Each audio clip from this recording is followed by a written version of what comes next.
Hello and welcome back. It is now April 21st, or Easter Monday, and it's a beautiful morning out here, a little bit cool and wet. We did have rain and snow on and off over the weekend, but it didn't amount to a whole lot, about a half inch in my gauge at Nobleford so far. But it's enough that field conditions are a little wet here this morning. So let's take a look and see what's going on. Well, in this field, all the peas are nicely sprouted. Nothing out of the ground here yet, but some of them were actually starting to get quite close. So I think in the next couple of days, we're probably going to start seeing some emergence in some of these peas. Well, lots of the weeds have certainly been enjoying these little bits of moisture we've had over the last week or two here. This field here has a huge flush of kochia that has come up in here, so we're seeing lots and lots of kochia emergence in here. So this field is going to get seeded into barley this year, so we're going to have to take care of this kochia here as soon as the weather allows us to get back in here. Well, it's Tuesday now, and the sun is trying to come out, but things have a long ways to go to dry out. We are now, in this area at least, somewhere between 3/4 to 1 inch of moisture over the weekend here now. So ground conditions still very wet. I don't think anybody's going to be doing much today anyways, but I think if the sun comes out tomorrow, we might see some sprayers back in the fields. Well, this weather certainly is not helping with weed growth at all. You can see like patches of weeds like this flicksweed patch I'm in here right now. You can see these guys are really starting to grow quite rapidly. See if I can pull him out. You know, so weeds like this guy now, we're you know, a good 6-inch diameter on a flicksweed like this now. So now that these guys have formed their rosette, they are going to start growing taller pretty quickly. So in the next couple weeks, these guys, if they're left undisturbed and unsprayed, they'll be 2-3 feet tall before you know it. Here along the edge of this fall triticale field, we have a patch of burdock. This patch has been here for a few years, so you can see we got a bunch of little guys coming up here. Some of these are coming up from last year's seedlings. So when we dig these guys up, you can see we got a huge big root on this. So this is one that probably germinated from a seed last year, maybe even the year before. Now it's going to come up, it's going to form a big rosette, it's going to grow really rapidly, and this is one that is probably going to go to seed this year. And then when you really start digging in here, you can find some smaller guys like this. This one's also coming up from what looks like a creeping rhizome underground. There was a few here like this is probably still a seedling stage, so this would be coming up here from seed that was dropped in the fall. And mixed in with all these guys here is a really good example of quackgrass. So really easy to see at this point of the year because the plants haven't got too big yet. You can see we're about, 3-leaf stage on these guys. Got that big underground creeping rhizome here, getting all of them connected. They're kind of woven in with a little baby burdock here as well. So always interesting to see. That is the easiest way to determine whether a grassy weed is quackgrass or not, is by that creeping rhizome that it's all coming up from. Well, it's Wednesday now. We have some absolutely beautiful weather. I believe we've got a forecasted high of about 13 to 14 degrees today, down to freezing again tonight. Should do some drying out here. I would think today, I think a few guys are going to try seeding maybe towards the end of the day. We'll see how things go. But right now, soil conditions still quite wet, lots of moisture, that upper soil profile at the moment. So I don't think there's really going to be much going on till tomorrow. But the weeds are sure starting to grow. Turning into a beautiful afternoon up here at Carmangay. You can see by the windmills there's basically no wind at all up here, which is quite unusual. Sun is out, conditions are absolutely beautiful, but ground condition is very wet. So you can see this field, we have a fair bit of flicksweed. Some of them are starting to get pretty big in here. We also have other things like dandelion and stinkweed, a few other different winter annuals, lots of brome and foxtail in pockets here and there. And there's even some overwintered canola here and there that did survive the winter. Let me see if I can find one here. Here we go. Very little for any new volunteer that has emerged, but you can see this guy here was frosted off pretty good, but he's regrowing from that growing point. This field of winter wheat by Picture Butte has sure come alive since last week.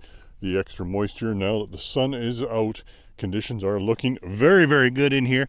And right down here is the first buckwheat I have found of the year. See, buckwheat, you can usually tell it's got these really, really long cotyledons. That first leaf hasn't unfolded yet. It's quite a red color, but that first leaf, when it unfolds, should have the normal buckwheat shape to it, but right now you can't really tell. Here in the corner of this winter wheat field, there is another cutworm patch developing. Now it's still pretty small. I'd say it's maybe 40 feet long, 20 feet wide, but Sure enough, it doesn't take long. Start flicking some dirt around and you can find some cutworms. So there's a dingy cutworm in there, and that would be our culprit. This time of the year it can be quite difficult to actually find cutworms. So when you find a patch that looks like this, that's half the battle to finding cutworms, is finding the patch to begin with. And then after that, start looking to where rows kind of terminate. So here you can see we had really, really thin stand here, a little patch of wheat there, a little patch of wheat here. Get in there, start scraping away with the tool, and what do you find? A couple cutworms. Now these guys here, you can tell, are quite small. So this guy here, probably 1/4 of an inch, I would say. So pretty tiny still. This guy here, just a little bit bigger, but not by very much, maybe a 1/2 inch long. So still pretty small, pretty difficult to find. They do tend to be just underneath the soil surface, so you don't have to dig down too far to find them, especially now that we've got moisture in the ground. Well, I have some of my very first crop of the year coming out of the ground here. It's very, very small, but you can see here, we've got some barley just starting to break the surface there. A little bit more over here. It'll still be a while before you can see a stand in the field, but it's coming. Well, conditions have dried up dramatically since a couple days ago. It's Thursday now, and surface soil looks pretty good. We just tried seeding here though, and you can definitely tell it's too wet. You can see our packer tires and stuff are just getting absolutely caked, which is causing issues with seed placement and packing and kind of smearing. It's making a real mess of the seed rows. We're trying to seed some lentils here. Wasn't going too good. Need to wait for it to dry out a little bit more yet. Well, it has now dried up enough that we are back to seeding in the Nobleford area. This is Thursday evening now. Still a little bit of moisture sticking to some of the packer wheels and stuff, but we're looking pretty good. So this is canola stubble, which dried out a little bit better than some of the cereal stubble because it has a little bit less ground cover. So you can see, there we go, there's our seed row right there I've uncovered. So looking pretty good down there. We're about 1 inch deep. Of course, well into the moisture because everything's in the moisture at the moment. So things are looking pretty good here. Well, Friday afternoon now, and things are getting really windy out here to the west of Barrens, and I'm out in a very, very sandy dryland field. This is a field that we sometimes struggle with here because if you don't get it seeded while there's good moisture in the ground, windy, warm weather like this will strip that moisture out of this ground pretty quick, and then you end up with a poor stand. When you end up with a poor stand in ground like this, you end up with Russian thistle and kochia. So this was actually seeded late last week, this spot here, and you can see we've got some pretty good germination. We've got that radical has emerged. We've got some good root development, and coleoptile's not really coming out yet, but we're still at least a few days away from emergence here, probably more like a week.